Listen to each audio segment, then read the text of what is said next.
This is a niching masterclass condensed into a 60-second video. Let's go. Why do we niche in the first place? Everyone niches at the start because it makes marketing easier. But once we actually start to generate some volume, we need an efficient system in the back end for selling and delivering.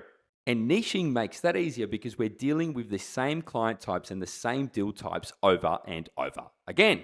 Simple example, it is much easier to have the team trained and the systems in place to write 20 of the same deal each and every single month than write 20 different deals each and every single month.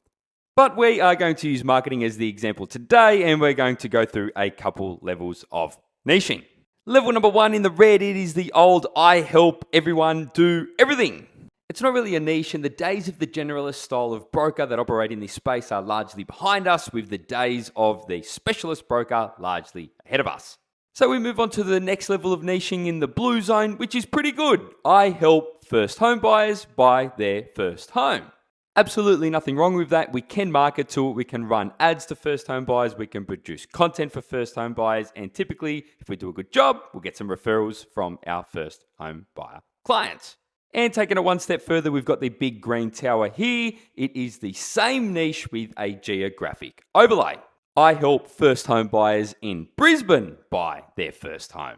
Now, the reason this is on steroids is because we can now use it to sharpen up our marketing. We can run paid ads that talk to our ideal demographic niche in a specific geographic area.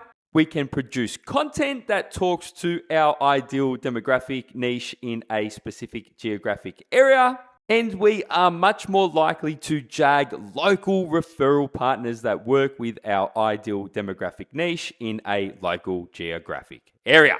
I went a little bit over my 60-second time limit, but there is a crash course on niching.